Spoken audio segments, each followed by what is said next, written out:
Hello. I'm losing my voice. It's really good timing. I figured we're starting a session. I should probably lose my voice. Perfect. So I apologize if I'm not making a ton of sense, but we'll get through it. My name is Laurie Pottmeyer. I'm a senior program manager at Microsoft and the community lead for Microsoft Teams. Some of you might be asking, what is a community lead for Microsoft Teams? A community lead is the person that at Microsoft Teams, me, connects our community around the world with our engineering team. So I actually sit in engineering, and I work day to day with community leaders around the world, including our MVPs, who schedule events like this and coordinate events like this. And then also our MVPs who are part of the program have won that or earned that award for MVP. So I'm really excited to be here. And whoa, what's going on? We already, okay, I guess we're done. No, this is the... Oh no, this is the same slide at the end. Just kidding. Thank you to our sponsors. A little bit about me. I've been at Microsoft for 14 years. I started back when we had live meeting. Does anybody remember live meeting? Awesome. We did our job. Live meeting, OCS, LCS, OCS, Link, Skype, and now here I am as community manager for Microsoft Teams. I have a demo buddy with me today. I'm traveling from the US with my daughter, Sydney. She's here. She turned 11 yesterday, so she's going to help us out a little bit later on. Sometimes I think that when I leave, she doesn't really think I work. So I wanted to bring her on this trip, and it happened to be Paris. So here we are. So really excited to be presenting with Johan today. I'll let you introduce yourself. So I'm Johan Delimon. I come from Belgium. I work with the company, The Collective Consulting. I'm an 11 years old MVP, working with Laurie, mainly on Skype for Business and Microsoft Teams. So I will be guiding you a little bit more in the technical details, like how to upgrade and where to think about. And you will notice that I'm not a big fan of island mode, but you'll hear all about that. All right, so we're going to be talking about Skype for Business to Teams. So just so we know, is anybody in here already moved from Skype for Business to Teams? Some hands? Okay, cool. And then is everybody in the room, or how many people are coming from Skype for Business? Okay, so good, you're in the right spot. Okay, so you probably already know a little bit about Microsoft Teams, so I won't go too far in this, and I know we are over time a little bit already. So Microsoft Teams really changes the way we work. So I like to think of it as we've now opened ourselves up and we're working out loud, and everybody can see and hear most of what we're doing. And it's really cool when you think about it, but it's so scary to a lot of people. So when you look at Skype for Business moving to Teams, it's not a replacement for Skype for Business. A lot of us say it's the new version of Skype for Business is Microsoft Teams, but really that's not true. Skype for Business enabled us to have meetings and communicate, but now we have this whole other layer of collaboration, and it's really exciting, but it is a new way of working, and we have to really be careful that we're working with our users to make sure they understand exactly what that means. We have to not just click the button and roll it out, right? We can't just say, okay, everybody, you had Skype for Business, and now we've got Teams. It doesn't really work that way. So it's really about the people. We need to make sure that we have some level of change management there.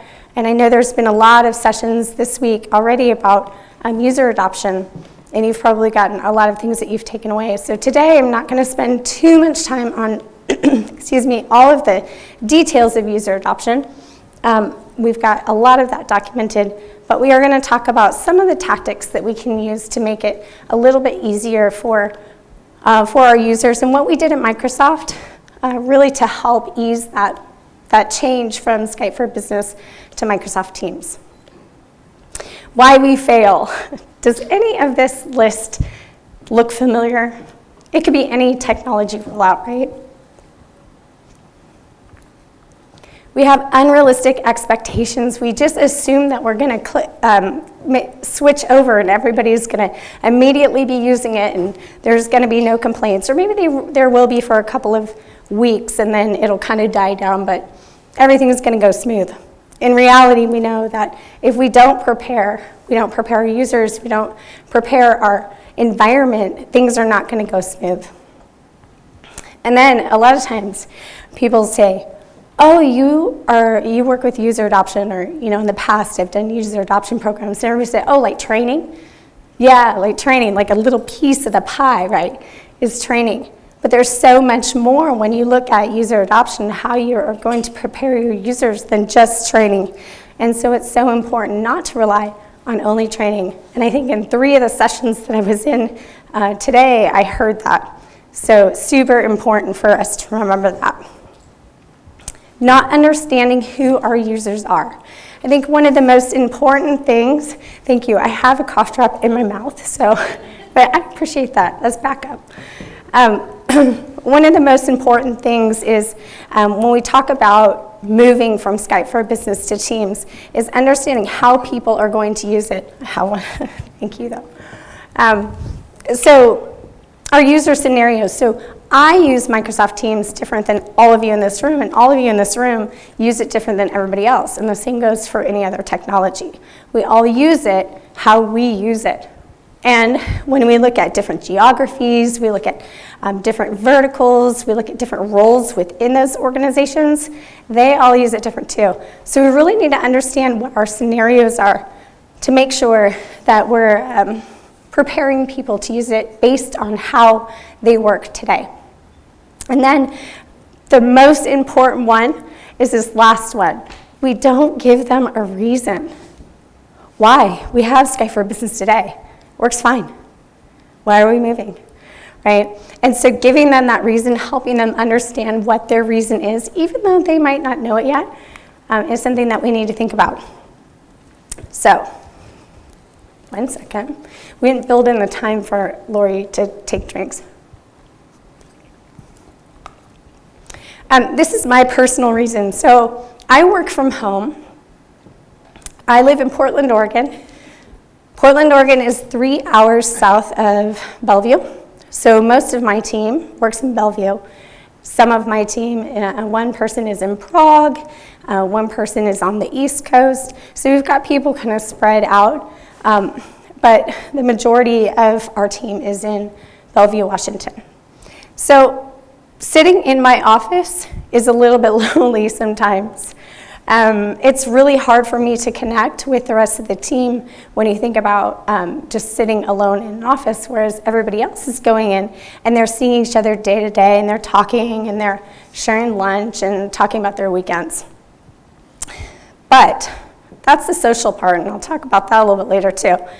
My reason for using Teams and for being excited about Teams and thinking that if I was going without Teams for one day, it would be as bad as losing my cell phone and not knowing where it was at. Like, that's how reliant I am on Teams now. And that's what we want your users to feel as well. And for me, it's the fact that because I am remote, it's really hard for me to know who to go to for what. And for my job, being community manager, it's very important that I understand who to go to when somebody says, we need private channels.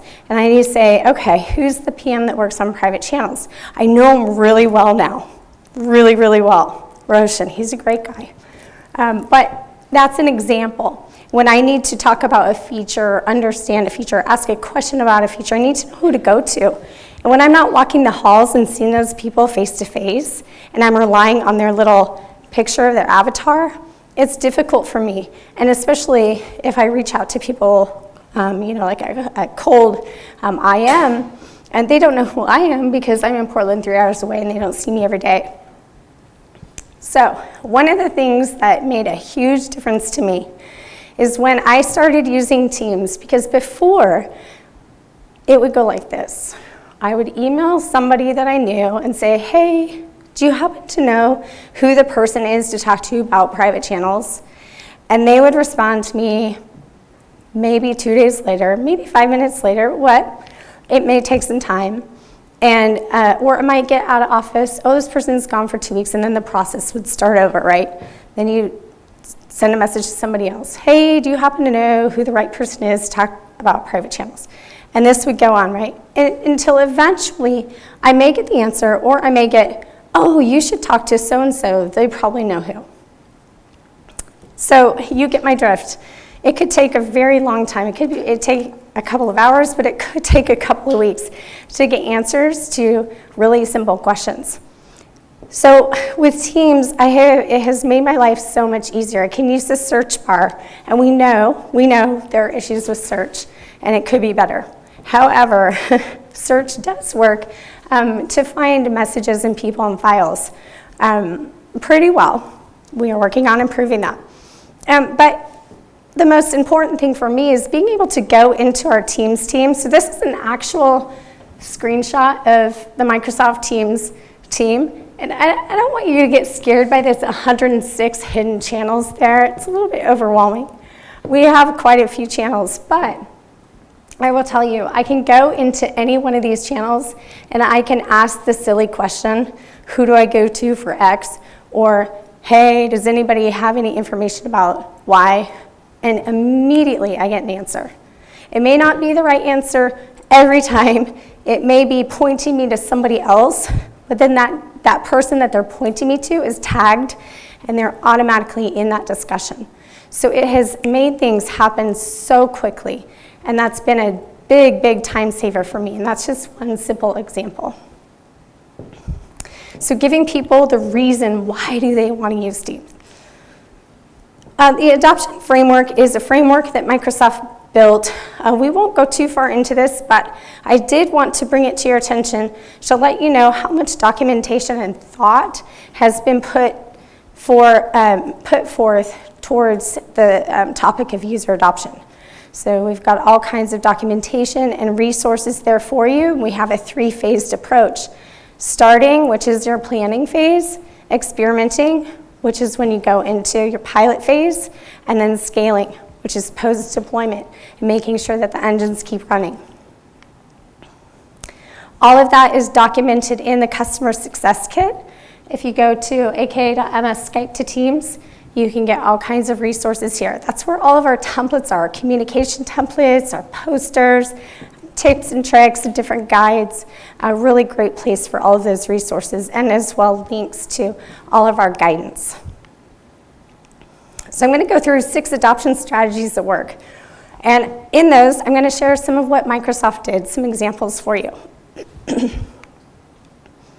So strategy 1 is start small.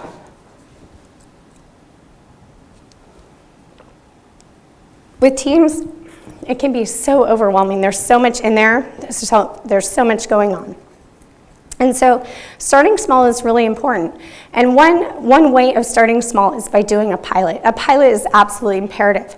So when you're looking at your Skype for Business to Teams transition, your upgrade, you're going to want to choose the people that are the most, that are not resistant, the least resistant to change. Who are your champions, your people that are excited about technology, excited about doing something new, and make them part of your pilot. Not just IT. Remember, a pilot should always be people from across your entire organization. And then setting up teams simply. So an example of this is when somebody creates a team and then they immediately seed it with 25 channels. This 103 or 106 additional channels, whatever it was that you just saw, that didn't happen overnight. That happened over 3 years.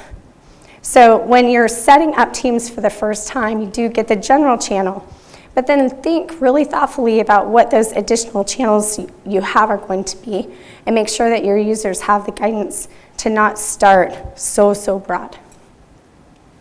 And then, of course, consider phases for complex environments, and we'll talk a little bit about that with the Microsoft story. Now, here's a typical journey from Skype for Business to Teams. Envisioning teamwork for your organization, what does that look like? Most of you are thinking about Microsoft Teams or have already gotten part of the way there. So you've already gone through this envisioning phase. If not, you've got 2.5 years. And then pilot teams, get your pilot together and start testing it out, seeing how it's going to work. And when you're doing a pilot, The pilot doesn't just mean getting your users and making sure that they're comfortable with it. It's also piloting for your organization. So how is your support team set up? How are they going to support it? How are they going to be successful? How is the documentation? Does it work? If it works for the first 100 people, it may work for the next 10,000 people. If it doesn't, maybe there's some tweaking to be made. So when you're piloting, consider all of those things, all of the resources, all of the project plans, everything. And that's really what your pilot is. It's not just the end users. Then you go into deployment. What does that coexistence look like? Maybe some time where they're on both. You may not be going to teams overnight. And then they start to adopt it, plan to go to teams only eventually when everybody is over teams. And Johan will talk a little bit about the timing of that. And then eventually ongoing adoption. We have over 200,000 people today at Microsoft on Microsoft Teams. And then strategy 2, make it easy to do the right thing. So this is where you kind of set up the rules. What are the rules for your users? So what are you going to say that they should and shouldn't do? So this is where we talk about governance. You've probably heard some conversations this week about governance and making sure that you're focused on the business and understanding exactly what they're doing and what they need. So make it easy to do the right thing. Set them up for success. Demonstrating quick wins. What are the success stories? What have people done that have worked well? So you did the pilot. So what part of the pilot worked well? What do people do? What types of activities and meetings were done? And share those success stories within your organization. So Microsoft has an intranet site, as most organizations do, and one of the things that we have on there are all of the success stories. And in this deck, which is, 80 slides, it's very big. Don't worry, we're not going over all 80 slides. But we did include screenshots of all that, so you'll have access to see what that looked like. But we did show the success stories and give people within Microsoft an opportunity to talk about how they used Microsoft Teams to be successful, how their collaboration improved, and what types of projects they used. So that's important to share those stories internally. And then, of course, user champions, and we'll talk a little bit about how we engage them as well. Strategy 4, facilitate leadership buy-in. So if your leaders are not happy, it's probably not going to be the smoothest rollout, right? So making sure that initially, even before you start deploying it, because there's all kinds of ways that we need to support them through for successful adoption. But even at the beginning, making sure that they are bought into the idea of the transition, the upgrade, and how that's going to happen. Make sure that they're prepared. They know what investment they're going to make, but also that they know how things are going to improve. And then activating your champions. I can't stress enough how important champions are. We can't do things on our own as much as we really want to, and I know I'm the worst at trying to do that in many cases, but we can't. And so our champions are the people that are going to go out there and be the arms and the voices for us. They're going to go out and they're going to share with their work groups and their peers how to be successful, how to schedule, how to set up a team, what channels to create. They're going to be that SME, the subject matter expert on Microsoft Teams, and they're going to help us share best practices. And they're also going to be the ears. They're going to be the ones that are out there hearing. They're going to hear the complaints. They're going to hear the success stories. They're going to hear what goes well, what doesn't go well, and then they're going to share that with the project team that's actually deployed. So we really need to utilize our champions, and Microsoft did that in a very big way. Here's what our champions program looked like, kind of in a nutshell. Of course, it's much more detailed than this, but what we did is we have, and we still do after 3 years, we have champions at Microsoft who have self-selected, self-nominated themselves to be a champion. And what that means is that they're the expert within their organization. So maybe geographically, or it may be their work team. But they're an expert in teams. And they're not just an expert because they love teams. They're an expert because they've chosen to dedicate time to invest to be one. And our IT department has chosen to make the investment to make them experts. So an example of that is that they have a team set up, appropriate, where they collaborate, share best practices, host their meetings, host all the different resources that they have access to, and discuss amongst one another. They also have monthly meetings, and this is where us as the product group can go to them and update them on what's happening so that then they can go to the users, because they're always getting bombarded with questions, and they can see, yes, the product group is aware of this, they're working on it. Or, oh, that's a really good use case, we haven't heard that, let me share it with the product group. So utilizing those people as the eyes and ears out there has been really successful for us. And the other thing is they are in charge of the white glove training. So white glove training, if you're not familiar with it, is a way in which you can prepare your leadership. Oftentimes your executives, higher level managers, and hopefully, most often, their executive assistants to help prepare them. So our champions were dedicated to those people. We'll go and sit down and give them white glove special treatment to really make sure that they understood exactly what was going on and how to be successful in order for them to do the top-down initiative, so that they were scheduling their meetings, they were pushing teams. And so that's a really great way to kind of extend that training. We also had some gamification, and we also made them visible. So if you look at on this individual, the C with the little ribbon underneath it, that's how all of our champions are recognized.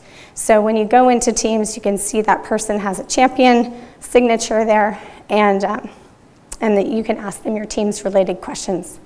And the gamification is all around how many trainings you did, how many people you shared Microsoft Teams with, etc. So they've done some fun things with that as well to kind of get people excited about sharing their knowledge. They also deliver these Art of Teamwork training. So Art of Teamwork, or AOT, a lot of times you see it on our internal documentation, are these different levels of trainings that they did for our users. So what they did is they went around to different locations and they shared Microsoft Teams, and there's a series of different presentations that they give. So those are kind of the in-person, higher touch trainings, but obviously we can't scale by doing that. We can't go train everybody, and not everybody wants to sit in a room and listen to people for 2 hours about Microsoft Teams. So we had some different options. We had all these sessions that were also recorded, and then we also did some snippets. So some what we call snackable trainings, which are 5 to 10 minutes, which may be on a particular topic. So if somebody just wanted to know best practices in creating their channels, they could view a training that may be 4 or 5 minutes to get some best practices there. These are actually recorded trainings, and they are available to you. So Microsoft has created and does live presenter-led trainings, as well as recorded trainings for you. Those are open to the public. I believe they're only in English right now. I may be wrong about that, but the documentation is available for you to reuse as well. So this isn't something that Microsoft is saying, we used it, but we don't want to share. No, we actually want you to share it, because if you're successful, we will be successful.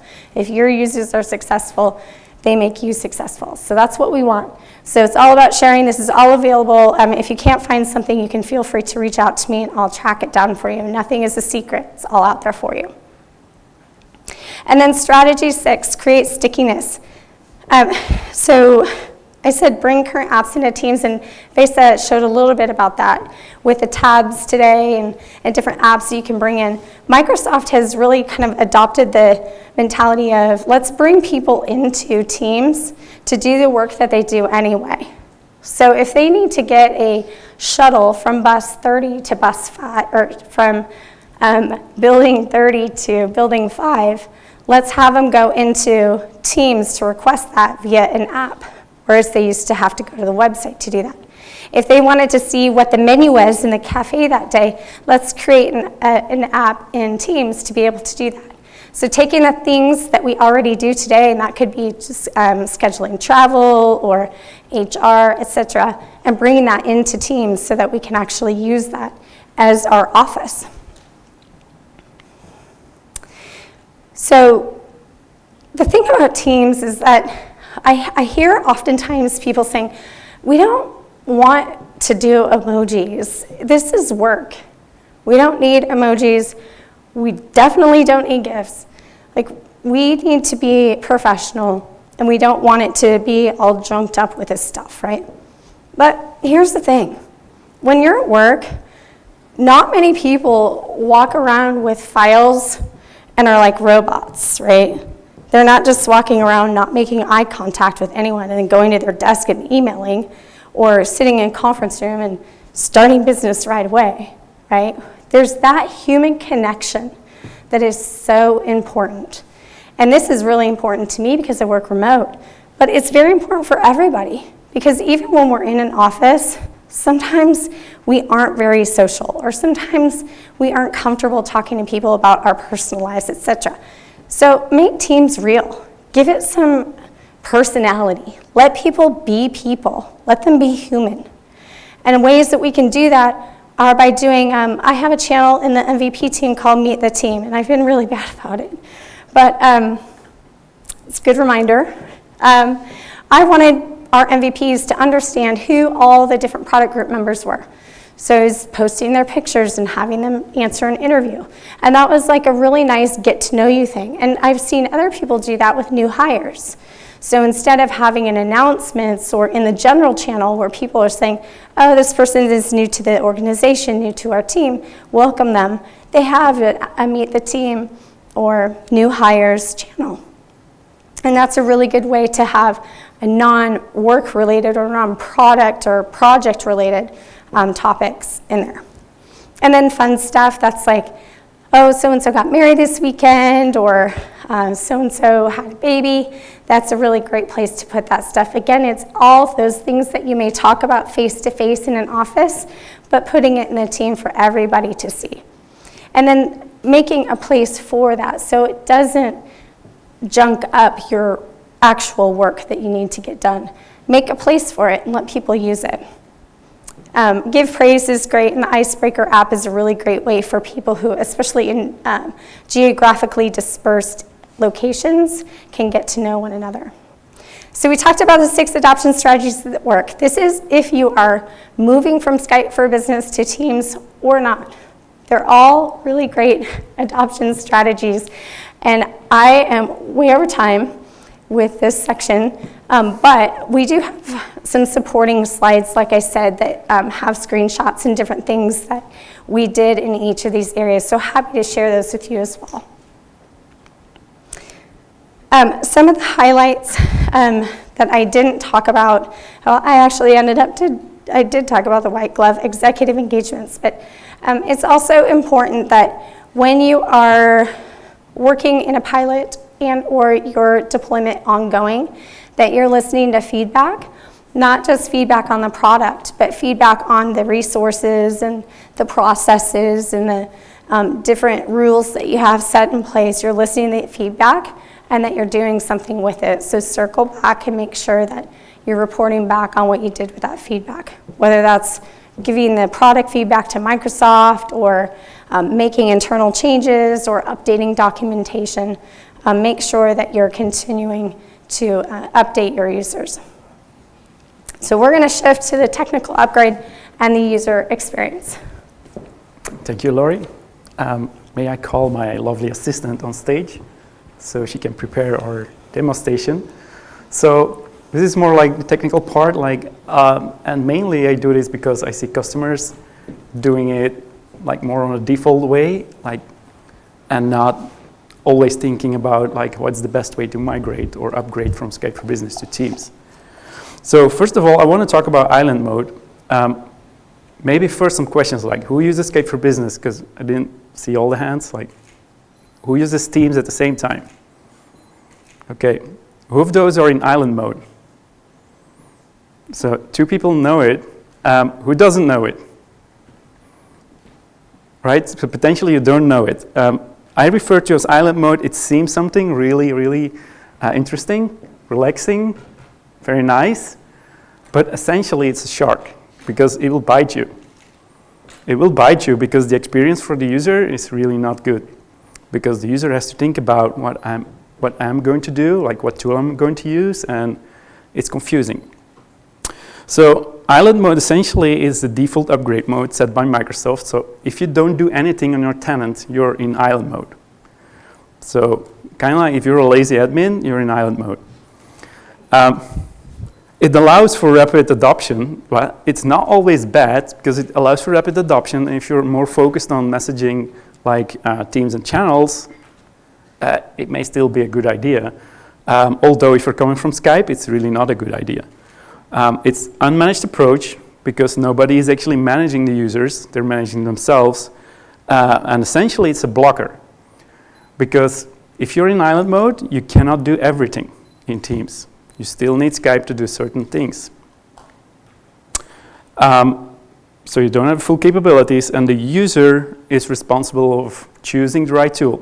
Like, he has to know what time to use what tool and to connect to what user. And more importantly, there is no interrupt between Skype and Teams. Like, if you have full, well, no, I'm going to talk about that later, but if you have island mode and you want to use only Teams and talk to the Skype users, that's not possible. So we're all going to show this. And essentially, this is the interrupt matrix. Like, Skype talks to Skype, Teams talk to Teams, and that's it. Like, there is no cross-talking between those tools. Right? You need to have Teams if someone is using Teams to communicate with someone else in island mode. So I tried to put on a slide like to highlight what is the actual effort and the user experience. Like, from the upgrade planning from an admin perspective, it's practically zero because you don't have to do anything. It's already there. But then, like, for user training and adoption, well, it skyrockets because the user needs to know everything. Like, what are the, I would say, like, the pain points, like how would we communicate together? The user has to know, so the user experience and satisfaction probably not be as high. So let's dive into a demo. And can we switch to my screen? Okay, so I'm in island mode. So this user, which is Teams 3, has a buddy on his list, which is user SFB3, which happens to be our lovely assistant over there, Sydney. So at this stage, you just see two users. Well, it's the same user, but represented in Skype, one in Teams. So Sydney is going to change her present state to something else. And of course, we will have to check here. Let me know when you did it. Okay, so the present state in Teams has changed. So she changed the present state in Teams, but if you look closely on the left side, in Skype it's still green, like we're still available. So this is kind of confusing for users because while not everyone would be able to use Teams, some of your organization may still be on Skype. They have a different present state, right? So they may be in a meeting because can you reset your present state, Sydney? And then use Skype for Business to call the Teams 3 user.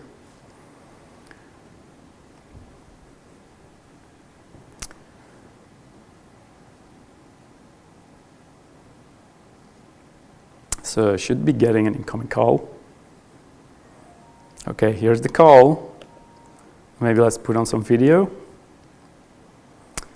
Here's Sydney. So while we have an ongoing call, she actually had to use Skype for Business, but if you look closely, the present state on Teams is available, right? So it's kind of confusing, right? But then if you look at the present state in Teams, in Skype, it says in a call because I got an incoming call on Skype for Business. So essentially, like we saw, presence can be different, and you have to use different tools to connect to different people, but we also have to chat tools, right? Like, you can send me an IM in Teams, and I will receive an IM in Teams. While I'm the same user in Skype, I won't receive that message in Skype.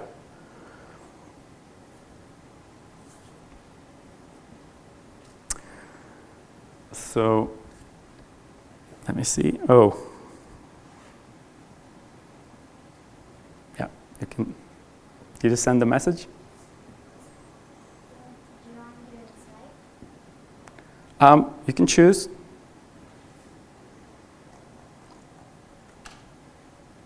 So now I'm getting a message in Teams, and now you can do the same thing in Skype.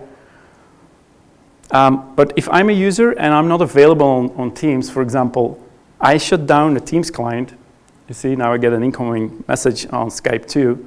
But if I shut down Teams and she tries to connect to me on Teams, I will get a missed notification. Right? It doesn't go to Skype. And some other things to show, like when we are doing a federated call. So I'm actually going to do a call from my mobile, but it's a federated user. So I'm going to call this user, and we want to go to Teams, right? But what's going to happen, like, it's a Skype call. So if I take this call, it's always going to end up in Skype. So sometimes the call will go into Teams, sometimes in Skype, but how does the user know? Like, sometimes it's confusing, right? And then one more thing, if you go to Outlook, well, there are many more things, but if we go into Outlook, for example, we have a Teams meeting and a Skype meeting. So let's just create a meeting. And I have the option to create a Skype meeting and a Teams meeting. How does the user know what to create? Any ideas? He just picks one, right? He probably picks one. But I have customers that have meeting rooms that are not compatible with Teams and they need Skype meetings. So then it's a bit confusing because the users have to know. Now, what's more, and I guess this is just a bug, because I can say, I want a Teams meeting and I want a Skype meeting. And of course, now it's not doing that. Last time I didn't. The other way around. Okay, yeah. So you see, now I have a meeting with two actually join links, which are different. If you try to join these different links, you are in separate meetings, right? Like, it can happen. So, so let's get back to the slideshow. Can you switch back to the original computer? And we will have to log in with a different account, Sydney.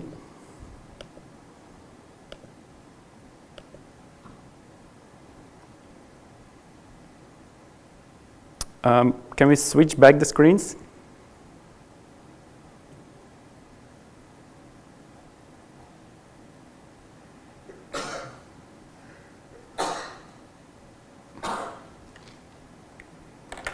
So I do have to log on, so one moment.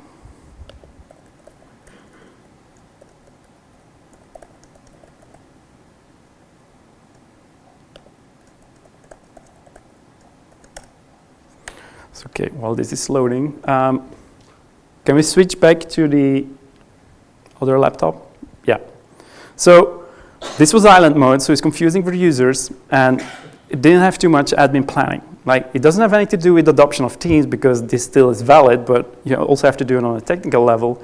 So this is why we have upgrade modes. And essentially, when you upgrade to Teams, you go to the official documentation of Microsoft. It says, well, there are a few things that are important.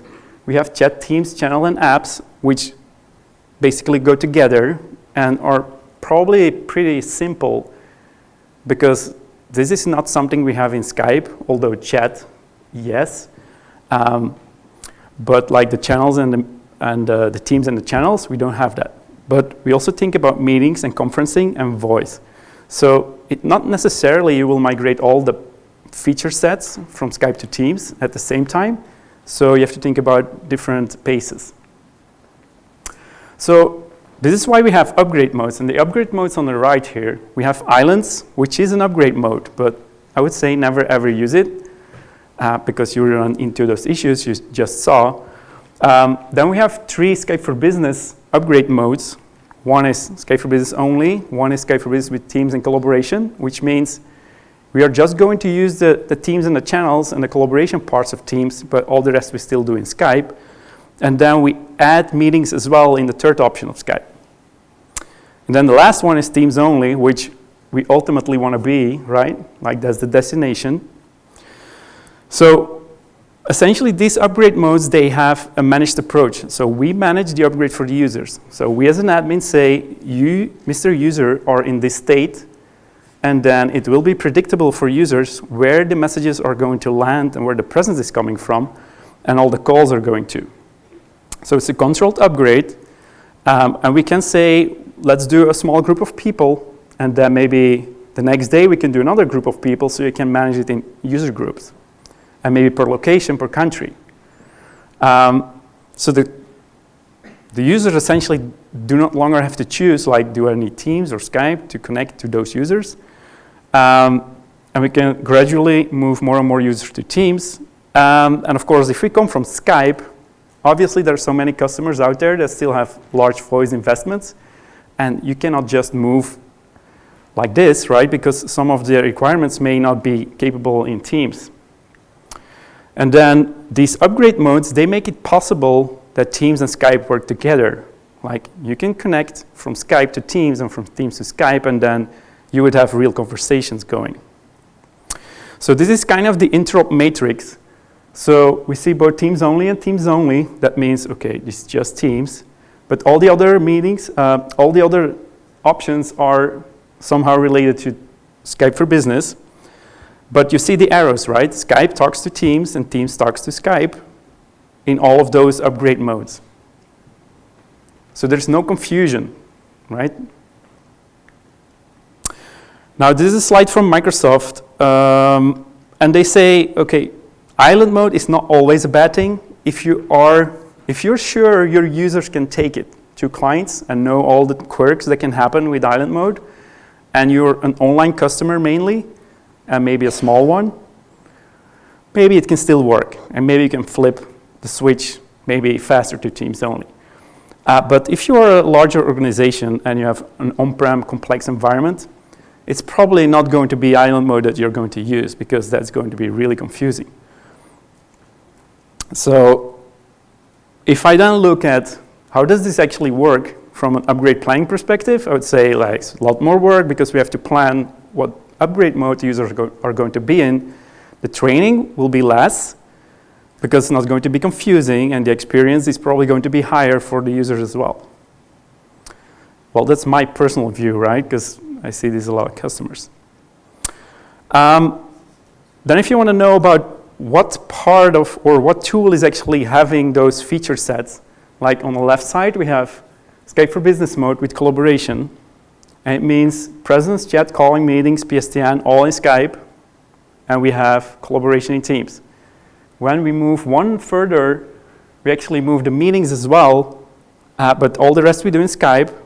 And then, of course, we go to Teams only, where essentially we do everything in Teams. Now, the Skype client will look like this, and you will see it in the demo. You essentially can no longer use it, but it's there to join meetings. So let's do the second demo, and then we have to switch the screens again.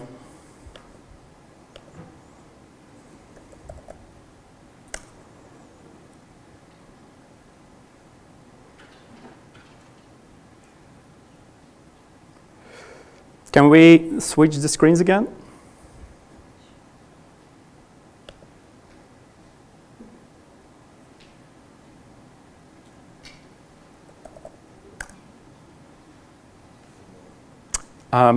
Hello, in the back. Can we switch screens? No. No? Are we over time? What? Okay. Audio video team? Can we switch the screens? Maybe they're already busy drinking.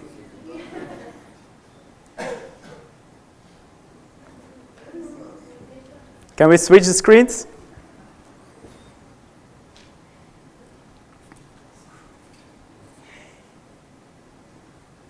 Okay, good. So this essentially is a user is configured as Teams only, And you see the Skype for Business client suddenly turned into something, well, it's still the Skype for Business client, but you can no longer use it. It's just there to join meetings.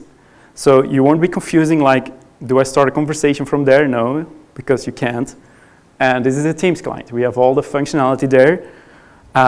So Sydney is logged into a user, which is user SFB1. And she will be sending me a message. And when you look closely, this person is currently using Skype for Business, right? So now the Skype for Business client is going to send a message to this Teams user. So, right? And this Skype for Business user is going to change the present state to something different than available. Yeah, sometimes this takes a while. And did you do it? Okay, so sometimes it takes a while and I have to click a few times around. So now you see the present state of this user has been changed. Now we have a message going in, and now essentially we can escalate this to a video call. So Sydney, can you do a video call? Like this is still coming from Skype. And then you'll see an incoming call into Teams, which is what we like, right? Because it's predictable, it's coming into Skype, into Teams. So we'll pick up the call and make sure that we don't cause audio issues. So we see this audio and video all together. There's only one thing that's kind of important if you want to share your screen between Skype and Teams. Essentially, it says start meeting. This is the only, well, maybe not the only thing, but it's kind of like an important one. Between Teams and Skype, you cannot have a desktop sharing. Instead of, you have to create a meeting. Now, let me do the same thing as before. So I'm using a federated call. So this is the same experiment or the same test. So now you see this federated call is coming into Teams. And I can pick up this call. So you saw the difference. It used to be in Skype. Now it's just coming to Teams. So all the routing is predictable. It's coming into Teams. And then the last thing I want to show in the demo is that in Outlook, we are no longer confused. Like if we create a meeting, we only have the Teams icon. So we cannot be confused, let's create a Skype meeting. No, it's just a Teams meeting. That's all the options that we have. So I think we can switch back to the presentation. Yeah, we started late because before our session, they kind of ran out. But I think we're pretty much done, right?